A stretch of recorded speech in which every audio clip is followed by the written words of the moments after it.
Hello, lower schoolers. Happy Earth Day. Today is such an exciting day because not only is it Earth Day, but it's the 50th anniversary of Earth Day. That's right. In 1970, that was when we celebrated our first Earth Day. And as you guys know, Earth Day is such a special way and such a great opportunity for us to spread the message of what we can do to reduce our impact on the earth. It's also a special way of spreading that message to not only our families, but everyone in our communities, okay? And today, it is very, very important that we think about how we use the planet and what we do on a day-to-day basis that affects the health of our planet.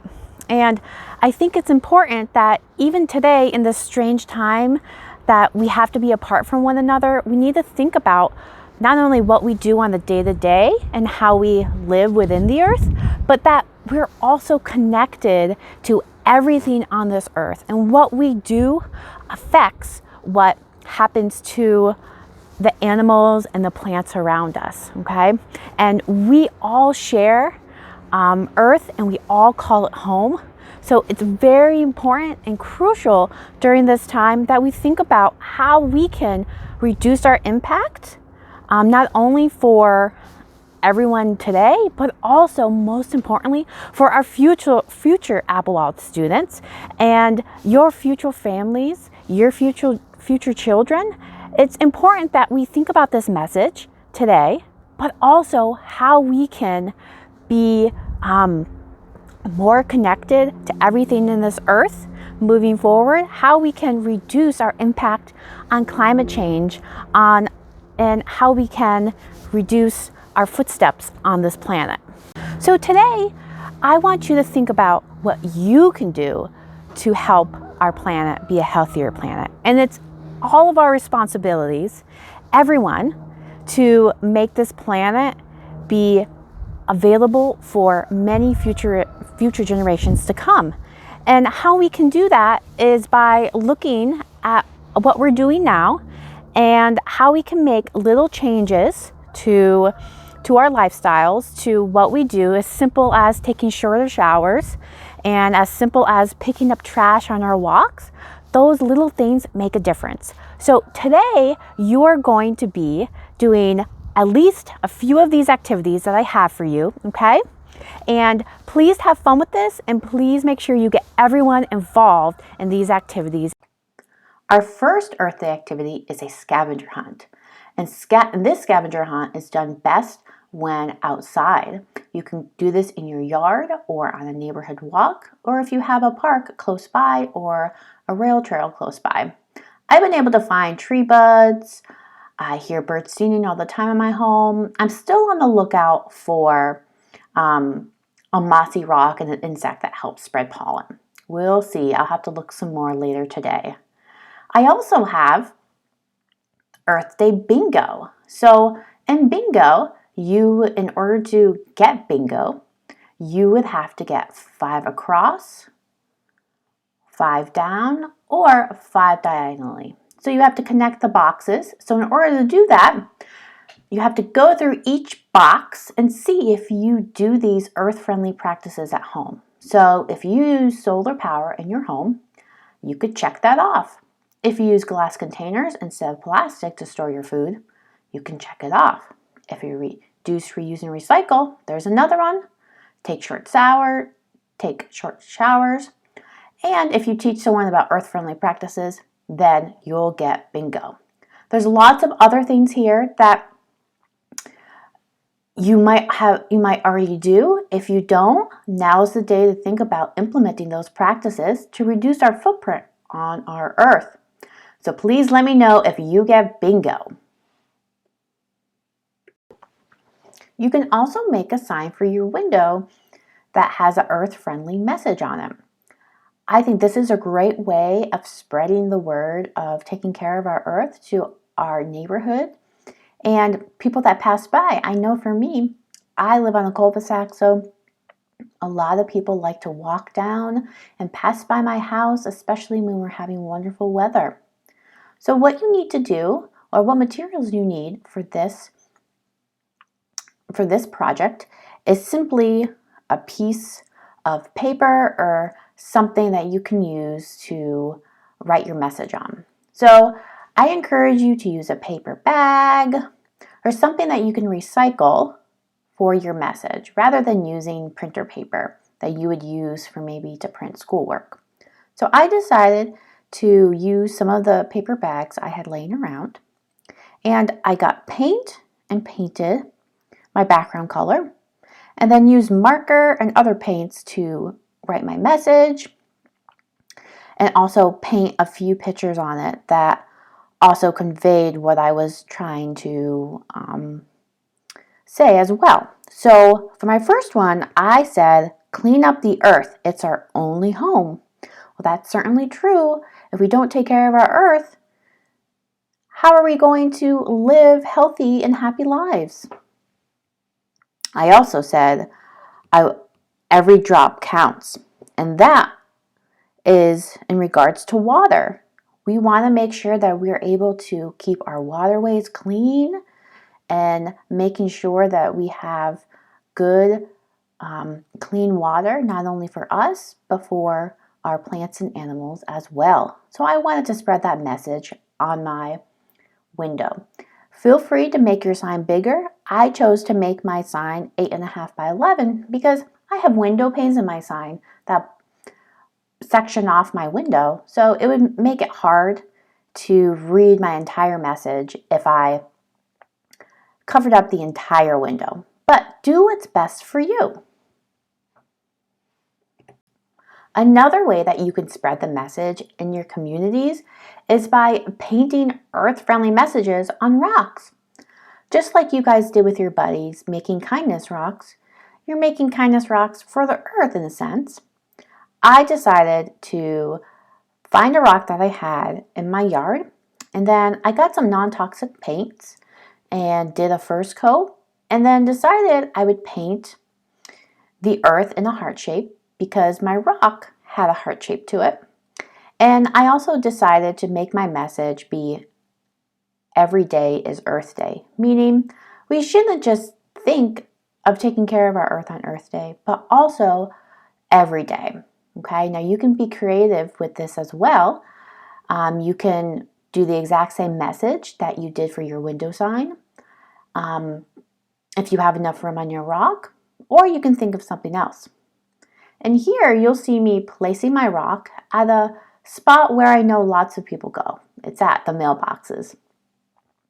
And that way people can see and be reminded that they should be taking care of the earth every single day. Another activity that you can do that I think is really, really important is to clean up your neighborhood of all the trash and litter that you see. Because all the trash and litter that ends up on our lawns or ends up on the side of the road will end up going into our waterways, and that will pollute our oceans, and it'll make all of the ocean habitat become tainted and unpleasant for everything that lives in the ocean. And also, we want to make sure our water supply is clean as well. So I went on a walk today to place my rock out, and boy, did I find so much trash. I did not know where any of this came from. Some of the things I wasn't even sure what they were.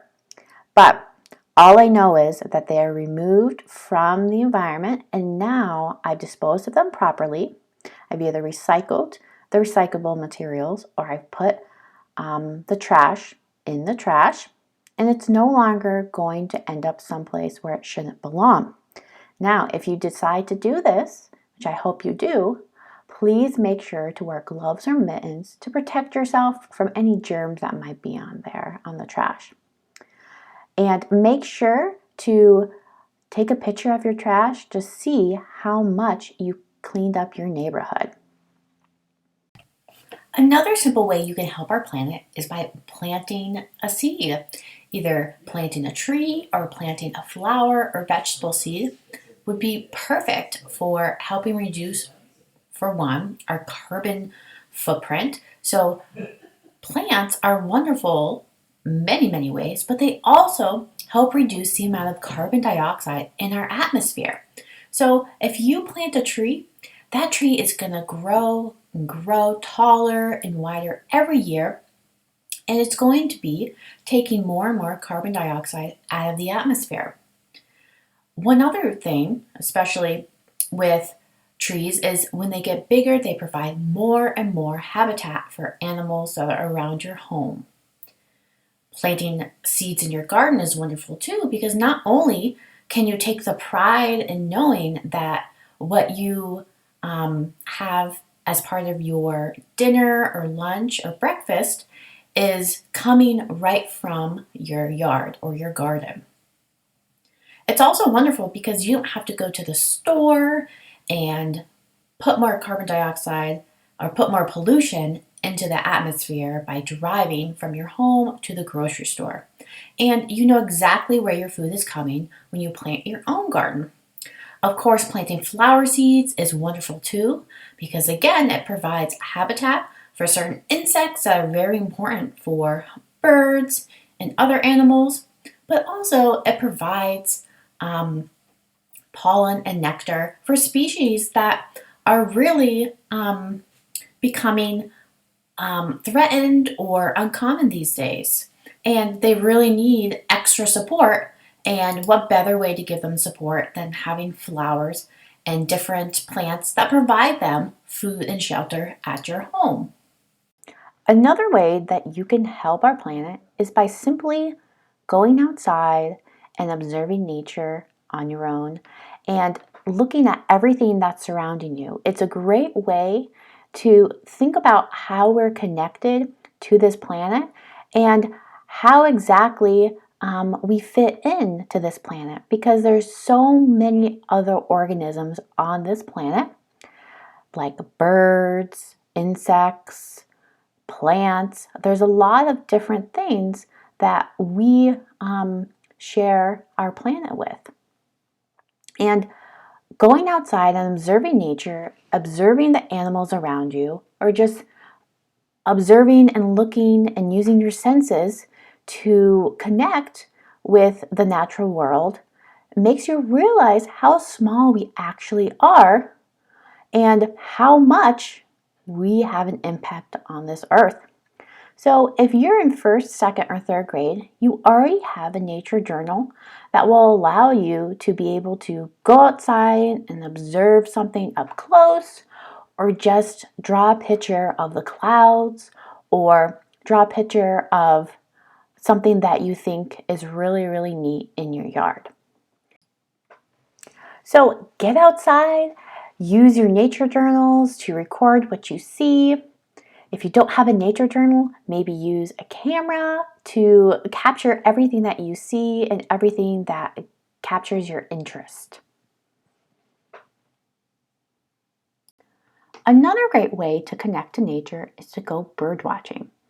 And you do not have to have expensive binoculars or binoculars at all to go bird watching, and you don't have to go far. One really neat thing about birds is that they're everywhere. And they don't care if you live in the city or in the countryside. At least the majority of them are really very adaptable to multiple different habitats, multiple different environments. So all you need to really do is to go outside, either in your front or backyard, or even in your driveway if you don't have a yard, and pretend to be invisible.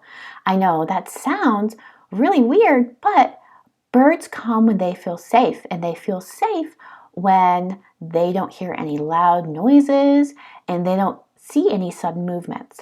So what I like to do when I go bird watching is I like to blend into my environment. So sometimes I do like to wear greens or browns so I can match my environment, but all you really need to do is just sit calm and quietly and use those eyes to observe, and also use your ears to listen for birds. Many times you will hear birds before you even see them. One thing I really love about bird watching is that birds will always surprise you. You might get to see a bird that you've never seen before just by simply going outside and using your great observation skills. You never know what you might see pass by. An eagle, a bald eagle might fly by, or you might see a really cool wood duck that you haven't seen before. So all of these things are wonderful for connecting us with nature. And when we are connected to nature, it really helps us to want to protect our planet more and more each day. And bird watching is one good way to start connecting with nature. The last way that you can help our planet that we're going to talk about today is by supporting local and global initiatives that support making our Earth a healthier planet to live on. And the upper schoolers with Mrs. Shamas have been doing things related to the Dear Tomorrow project. I've also had the 4th and 5th graders do pledges to the Dear Tomorrow project as well. Pledges meaning they decided what they can do this year to help change what they do on a day-to-day basis to help reduce their footprint on our planet. So the Dear Tomorrow projects is a way to open up conversations across many different generations. So people that are young like you guys all the way to your grandparents, to think about how we can be always thinking about the future, how we can be better for the future and our future planet. And what you'll do is you'll write Dear Tomorrow or Dear Future Children or Dear Future Self, I promise. And you'll think about a promise that you know that you can keep and you know that you can do this year for the good of our future people and future Applewild students. So for me, I said, Dear Tomorrow, I promise to use less plastic and educate more people about climate change and how to reduce our carbon footprint. Of course, I educate you, but there's lots of other people who I see on a day-to-day basis, like my family, my friends, and also people who are strangers to me, who I might see at, a recreational spot that I'm at, or at the food store. So if you'd like, you can do this. The 4th and 5th graders have done this and pledged and promised to do specific things for this year to help them reduce their footprint on our Earth. Okay? This is a great way to get your family involved as well, or you can do a big family promise as well, because the more people that we engage in this and the more things that we do, the better our planet will be. So I hope you enjoy all these earth-friendly and earth-minded activities, lower schoolers. Please make sure to email me your photos of you doing them, as well as maybe some videos so we can share with everyone else. All right, happy Earth Day, my friends. Get outside and please stay tuned for some messages from other lower schooler teachers. Bye, guys. Happy Earth Day. Do your part to make the world a better place. Here is a message from Mrs. McGowan. Dear Lower School, Happy Earth Day. I know Mrs. Roy has lots of activities for you today. Here are a few suggestions from our family. Look, it's Mrs. McGowan and her family. Wow, what a beautiful place they're at. Looks to be the ocean. Oh, another beautiful place that they're hiking. And again, so Mrs. McGowan says one way that you can help the earth is to get outside and take a hike. I agree with Mrs. McGowan for sure. or to start a garden. Look at all of Mrs. McGowan's beautiful vegetables she has there. And to feed the birds. Oh, that's a great American goldfinch that has stopped by her feeder. I think one of the best ways to help our Earth as a family is to reduce, reuse, and recycle. Have a wonderful Earth Day from Mrs. McGowan. Happy Earth Day. As we are staying home to take care of ourselves and make sure we are healthy, it's also important to remember that we keep our Earth healthy. So keep doing the little things that make a difference. Keep recycling what you can, reusing what you can, and as you're using your outdoor time, make sure that you're picking up any litter that you see. I know that's what I'll be doing with my family. I hope you have a wonderful day. I miss you and I hope to see you soon. Happy Earth Day. Go. Hi, Applewild. Hey, Applewild. It's Earth Day this week. We're out for a family walk. I hope you're all doing great and hope to see you soon. Bye. Happy Earth Day, boys and girls, from Mrs. Cayozo and her chickens. Have a great Earth Day. We'll see if some of them will come along. I just gave them some earthworms, some mealworms. I'm going to leave this drawing on the website, Mrs. Cayozo's website, and you can find out how to draw your very own Happy Earth picture. Have a great Earth Day. Hey everybody, this is Mrs. Core here. Happy Earth Day. I wanted to show you my family just put together our recycling for the past week or two, and we're gonna get it out to the dump in the recycling center soon. And here is our large pile of plastics and cardboard and all the stuff that we've been using. I hope that you're doing the same at your houses. Have a good Earth Day. Talk to you soon. Go. Happy Earth Day, Applewild! We're planting a tree.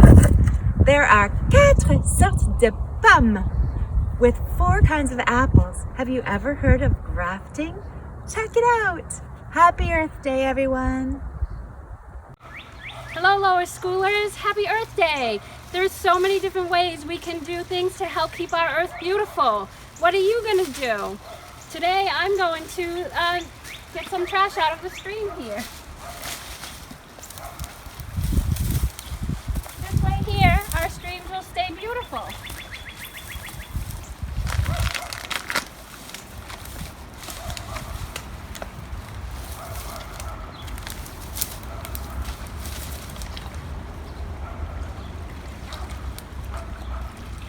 By doing this, it will be a much better place. These are the kinds of things we don't want to see here. This is one way we can help keep our planet beautiful. Maybe you're going to recycle. Maybe you'll plant some flowers or plant a tree. Anything you decide to do is sure to be helpful. Happy Earth Day, people. See you soon. The Earth is a beautiful place. Take care of it and have a happy Earth Day. Here at the Longhouse, there's a few things we've been doing to try to be kind to our Earth. One is by reducing our paper waste. So we use cloth napkins, then we pick one a day and wash them, and we try to use reusable cloths instead of paper towels whenever we can. We also have gotten rid of most of our bags, baggies, and plastic wrap, and try to use reusable lids and bags whenever possible. We get our milk and eggs and everything we can locally. And we are working on removing white loosestrife, so gooseneck loosestrife, which has gone rampant throughout our yard, and we're worried it's going to spread into our neighbor's yard. So Ava and I are working on that this spring, and it's hard work, but it's worth it. So I can't wait to hear what you guys are doing for your Earth Day celebrations. Hi, lower schoolers.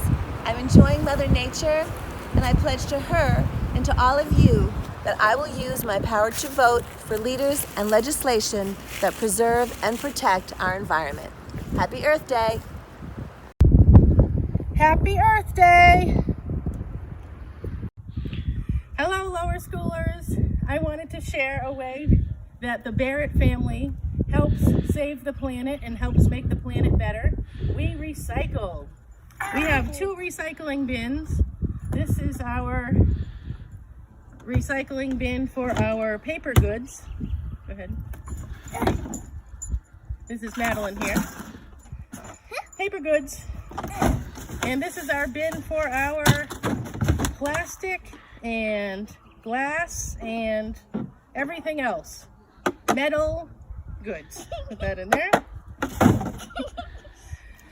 So everybody, make sure you recycle and happy